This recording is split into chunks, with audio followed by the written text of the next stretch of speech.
人类真是一团糟，但我还想看下去。现在是1843年，医生们展开了一场激烈的争论，聚焦于最常见的女性杀手之一——产褥热。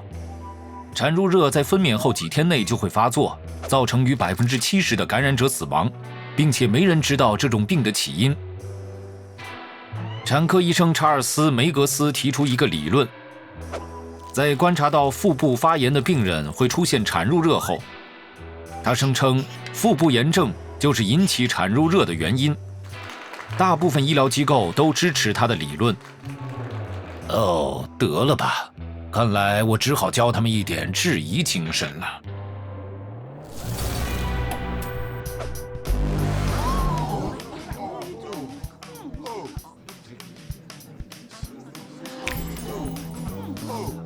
这样就好多了。梅格斯，你的论点是建立在谬论的基础上的，即因果谬误。相关性并不意味着存在因果关系。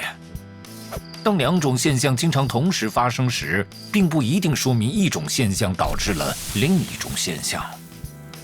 你认为因为腹部发炎的妇女都患有产褥热，所以产褥热一定是由于炎症引起的。但是这并不一定是真的。的确，病人首先出现炎症，然后开始发热，所以看起来好像是炎症引起了产褥热。但是根据这种逻辑，由于婴儿通常先长牙齿后长头发，那么长头发必然导致了长牙。但我们都知道这不是事实，对吧？还是不要回答好了。这里可能会有好多种不同的情况。首先，产褥热和炎症的关联可能纯属巧合，或者两者之间的确存在因果关系，但是这种因果关系与你的设想恰好相反，即产褥热导致了炎症，而非炎症导致产褥热。再或者，两者都是由同一个你还没想到的潜在诱因引起。我冒昧问一句，你认为是什么导致了炎症呢？想不出来原因吗？就这么凭空产生了，是吗？请允许我聊一下你同事奥利弗·温德尔·霍尔姆斯医生提出的一个理论。我知道你不喜欢他的理论，你已经为此写了一封尖刻的批评信，但我们还是满足一下学生们的好奇心吧，好吗？霍尔姆斯注意到一种规律，当病人因产褥热死去，医生会对其进行尸检。如果那位医生在完成尸检后再去治疗一位新的病人，那么下一个病人通常也会染上产褥热。基于检验产褥热患者尸体和新患病的病人之间的关联，他提出了一个可能的诱因。因为除了这种观察到的关联性，并没有证据可以证明是尸检导致产褥热，所以他并没有立即得出尸检导致了产褥热的结论。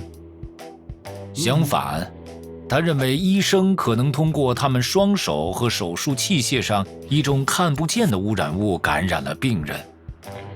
这种想法激怒了大多数医生，他们都认为自己是绝对不可能出错的。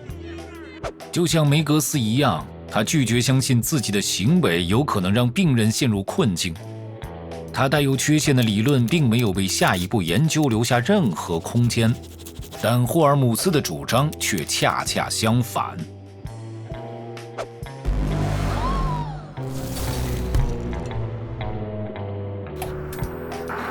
1847年，内科医生伊格纳斯·塞梅尔维斯将一个诊所的产褥热死亡率从12%降到了1%。他的做法是要求所有医务人员在尸检后及检查不同病人以前，彻底消毒自己的双手。通过这一举措，他证明了产褥热具有传染性。哈哈！现在是1879年。路易斯·巴斯德发现了造成众多产褥热案例的传染源——溶血性链球菌。